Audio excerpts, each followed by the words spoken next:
welcome back. Dan Shields here. Hey, what you heard at the beginning was a solo that I recorded in the studio the other day with a wonderful artist. His name's Adam Brock. He was one of the finalists on American Idol. Just a great singer, really great guy, great artist to work with. I've done a bunch of his records for him, and just an awesome guy to be around. Anyhow, on this particular record, he gave me a call to play on it. It's a Christmas record, and it's a very last-minute thing that he was doing. It's already beginning in November, end of the first week of November, and he wants this done, as soon as possible, out before Thanksgiving type of deal.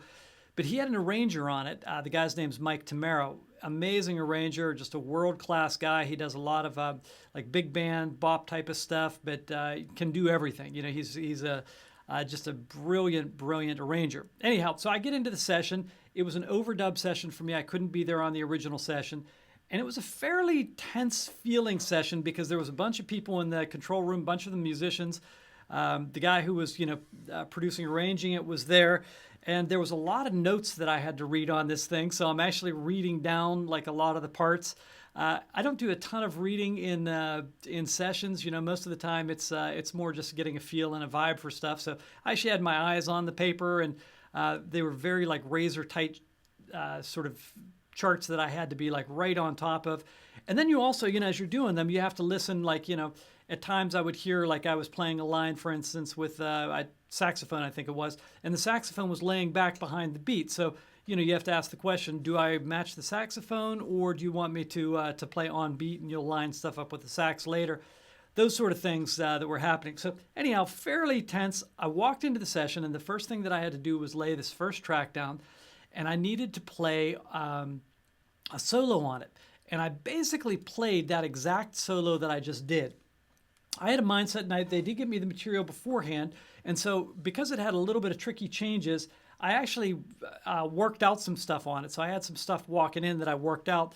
And I had decided that I was going to go like a Chuck Loeb type of direction. If you don't know Chuck Loeb, he played with a lot of different people as a solo artist for a long time, but sort of got famous with Foreplay after Lee Ritenour and Larry Carlton left. Just a stunningly good guitar player. If you've never heard him, do yourself a favor, pull up some of his stuff. Most of his stuff is smooth jazz-ish, but he's a great, great player.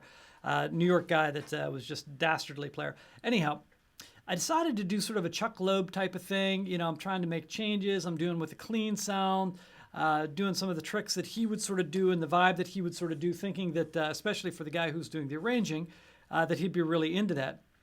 But I started working this solo. And shortly into it, like, I recorded it maybe 2 or 3 times. A lot of times I'll get first take stuff, but this, I was not nailing any first takes on these, which made me even more nervous because a lot of times my first takes are the best takes, and I wasn't quite nailing stuff. And the guy who was producing it, the arranger guy, he said, I'm liking the jazz thing. He said, but let's go a totally different direction. Let's not do the jazz thing. He wanted me to go more of like a Larry Carlton-y type of direction, more like bendy, a little bit of bluesy-ish type of feel to it, So, the thing was, I had to switch gears really fast, and that's part of the creative process when you're when you're doing sessions. I wouldn't call myself a session musician. I've had the opportunity to do hundreds and hundreds of sessions, but I'm not a full-time guy like some of these greats are out there. But when you're in that situation, you have to be able to give the client what they want right away. You're not going to talk them into what you spent your time on or what you think is the right thing. You really just need to please them. So immediately I had to start shifting gears and just playing some stuff and trying something and saying, is that the type thing you're looking for? Is this the type thing you're looking for? Eventually we got more and more honed in that say, yeah, more like that, less like that, more like that, less like that. And it was it ended up being a really good session, I think. At least that's what they told me. I didn't hear the final product, but they said that it worked out really well. But all that to say, in some situations when you're not just in your own like band or something like that, where you can sort of stand your ground and stand up for your part, when you're hired in for stuff, you just have to give the client what they want. And a lot of times, if you really especially respect the client, which I did deeply in this case. You want to be able to give them what they're hearing. They're the guys that designed the tracks. They're the ones that are going to have to produce and put them together. So you just have to fit in with them. Oh, and this session, by the way, started off, because of the type of sound it was, I thought it'd be really nice with the wah-wah. And the demo that I got basically just was like a drums-based keyboards. Great, great guys on the thing. There wasn't a ton of space to begin with, but when I got in there, they had already put like some big band horn type of arrangements on it, and it filled a lot more space. So I came out and I sort of had a wah-wah part kind of worked out, a wah-wah Watson type of thing, And, I'm playing this part. It was a really cool part that worked really well, except there was a lot more information on the track than I had anticipated. I tried to pair off a little bit, but they said the wah's just not working. So drop the wah. So I ended up having to, again, on the fly, do a totally different part than I was expecting. And I was really listening. And the key for all of this stuff, I think, is getting your ears to listen and respond to what's going on musically. What you want is some sort of conversation, not like what I'm doing right now, just a monologue. You're not imposing your parts on somebody else's project. You are, hired to like fill the holes and play the right stuff in theirs. And there's some complications too. I played one really cool thing that I liked, and I said, "Oh, I got to fit that in." And the guy actually said, "Save that for the Dan Shields album, Christmas album," which was a great line. He was really kind about it and everything, but it let me know, like, hey, this is not about you. This is about the client and what the client wants.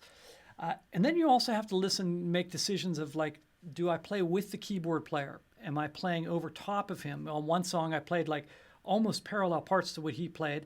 But typically, you want to play something that's not being played. You want to play rhythms that aren't being played. So on the first song, when I dropped the wah-wah, I started doing little like a vibey R&B type of parts, that I fit in the hole. So if the horns were ba-da-ba-beep-a-dee-doo-bow, duck-dee-dit-ba-bow,